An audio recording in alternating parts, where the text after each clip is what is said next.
I am delighted to welcome today Professor Johannes Ortner, who was the past president of the IAF from 1986 to 1988. Welcome, Professor Ortner. And first, I would like to ask you to tell us a few words about you. Thank you for inviting me. Myself, I've been in space since 1957, which means since Sputnik 1 went up into space. At that time I was in Sweden, and I was appointed at the Kiruna Geophysical Observatory north of the Arctic Circle to do research on the Aurora Borealis, the northern lights. And with this, first of all, I made my PhD there, and then I was charged with the first Swedish sounding rocket program to investigate the Aurora Borealis in situ. This made me able to join the European Space Agency from the very beginning. My staff number at ESRO at the time, which was the European Space Research Organization, was 27, so I was one of the first who joined in 1962. And this kept me busy until 1974. I've been assistant to the program director of the European Space Research Organization and was in charge of all the scientific program planning and of the planning of the post-Apollo era, which was Space Lab eventually. And then I tried to get Austria as member of the European Space Agency. Austria was not a member. And the answer was that I was invited to consider coming back to Austria to build up an Austrian space agency. Because, in ESA, the problem is that if you contribute to the European Space Agency, there is a just return, geographic return. And if you have not the industry, a potential industry, to absorb any contracts of the European Space Agency, you're lost. So that was next step. After 1974, I was the first director of the Austrian Space Agency, and my first way was to visit 25 industrial companies to find out if they were able to do some work in space.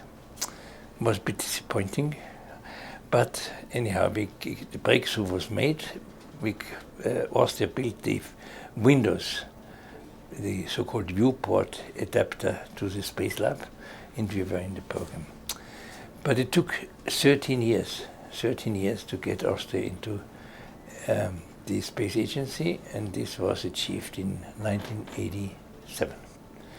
And from then on, life was a bit easier. I had to make best out of it, and I stayed altogether 24 years as the managing director of the Austrian Space Agency. Then I had to retire because with 65 years of age, you have to retire in Austria. And I felt I was a bit too young to retire, so I have now about 10 honorary jobs in various space activities, and I'm doing space for fun at the moment. Thank you for this broad overview about your career. Now coming back to your IAF presidency, can you tell us what your strongest memory were as the IAF president?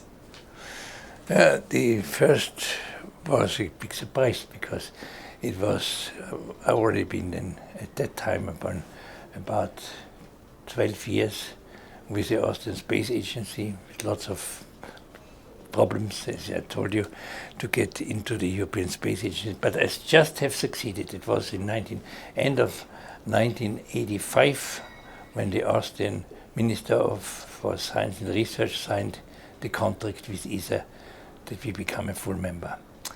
And as a kind of, for me, it was like a present or gift to be elected as president in 1986, because it was the first meeting after this signature, and it was in Austria, in Innsbruck. And it was very exciting, but I think it helped. It was, of course, published in the Austrian media, and for the first time Austria recognized that there was some important things going on. And then from then on I had two congresses, one in Brighton. This was the last congress in the United Kingdom before this one here in Glasgow, and then the congress in Bangalore. And during your presidency, what do you consider your main contributions to the IAF? The main contributions probably is to bring in the young people. That was always in my heart, to have more young people coming to the congresses, and it's achieved now. And the other thing was developing countries, especially the meeting in Bangalore.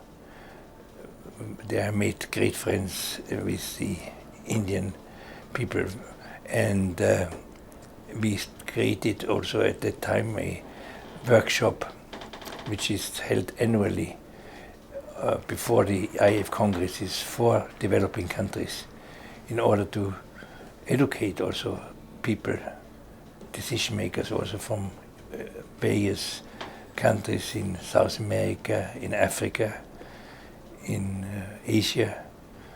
And this was really a challenge, to get more and more also the developing world to know how you could improve their life by means of space technology. Maybe I should tell you all the stories about greatest adventures during the Congress.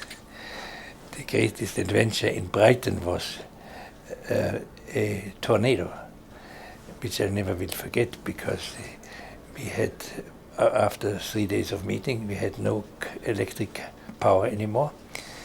Some hotels had to be evacuated, and it was dreadful, and we had no banquet. I proposed to have a candlelight banquet, but it was forbidden by the police because of risk of fire. So it was one of the most exciting IAF meetings I ever experienced. And at that time the British attitude to European space was not so friendly as it's now. And we thought that we were punished from above because of this, because still at the opening ceremony, for example, the minister never appeared who was supposed to open the meeting. So that was one of the adventures which I will never forget. Bangalore was completely different, because Bangalore it was the first congress in India, and it was very well organized, and the hospitality was just great. And we just went from one reception to the other. That was something which I will never forget. And this is where, in fact, I started to get really good positive attitude for the developing countries, to get them into this business. And nowadays, you know that the international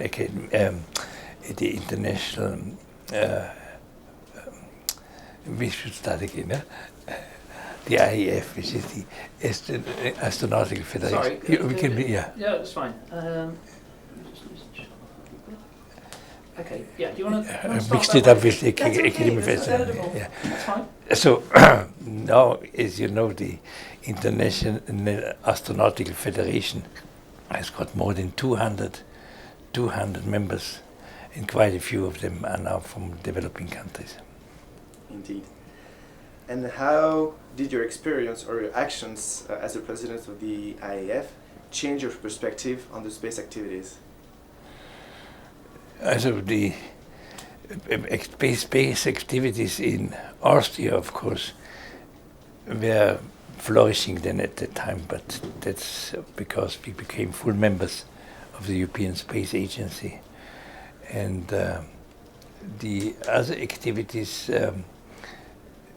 were influenced, of course, by still more cooperation, and this in particular affects the huge projects like the International Space Station, and it will also be in future, as it all what follows on the so-called space exploration program.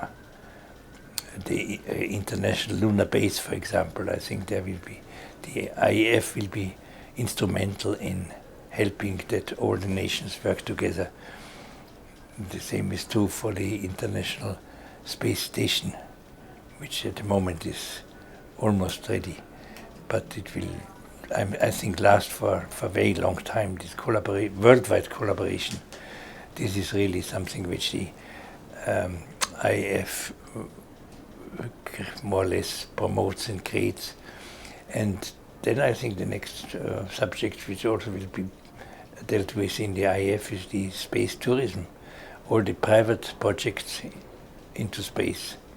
There's already now quite some activities and some sessions discuss private flights into space, in the weightlessness. And I think this has a future. So finally, I think also there will be private missions to the moon, and this is something which is the future for IAF too. Okay, thank you very much for sharing with us those wise words. Thank you very much.